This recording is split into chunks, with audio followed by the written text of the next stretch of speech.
When it goes on Proverbs chapter 5, reading from 1 to 14, just the first two verses, just a reminder of how wisdom is linked to knowledge and discretion and understanding, and then just some warnings on adultery and keeping the marriage bed pure. Verse 1, my son, give attention to wisdom, incline your ear to understanding. So look for it, turn your ear to understanding, that you may observe discretion, and your lips may reserve knowledge. So keep that knowledge, reserve it, use discretion. For the lips of an adulteress drip honey, and smoother than oil is her speech. She flatters. It sounds nice to be complimented, and it's easy to be drawn in by a smooth talking woman. But in the end, she is bitter as wormwood, sharp as a two-edged sword, and her feet go down to death. Her steps take hold of Sheol.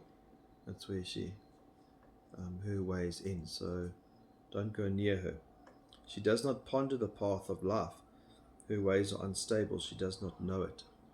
She doesn't know that she's playing with death. She doesn't consider the consequences of her actions. Now then, my sons, listen to me, and do not depart from the words of my mouth. Keep your way far from her, and do not go near the door of her house. So completely avoid her, that flattering woman, that woman. Remember, if you are married, you've only got one woman that you should have your eyes on. Keep your ways far from her, or you'll give your vigor to others, and your years to the cruel one.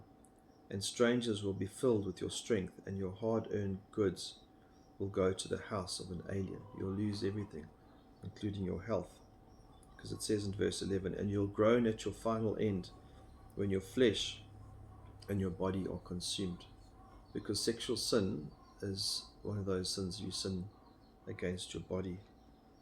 Verse 1 Corinthians 6:18, flee from sexual immorality. Every other sin a person commits is outside the body, but the sexually immoral person sins against his own body. And that's why there's so many sexually transmitted diseases like AIDS.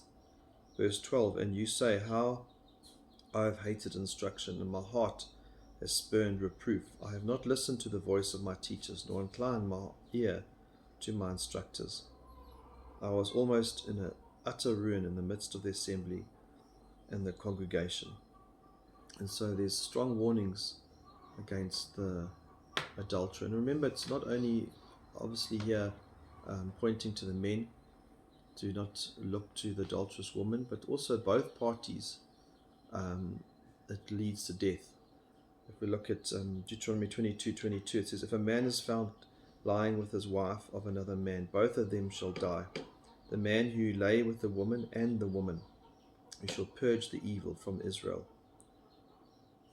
Deuteronomy, going on to 23.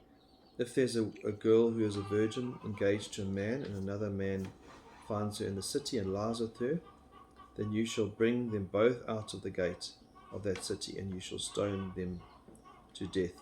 The girl, because she did not cry out in the city, and the man, because he has violated his neighbor's wife. And so both parties here get stoned, and there's a strong warning here to not get involved with that wayward woman.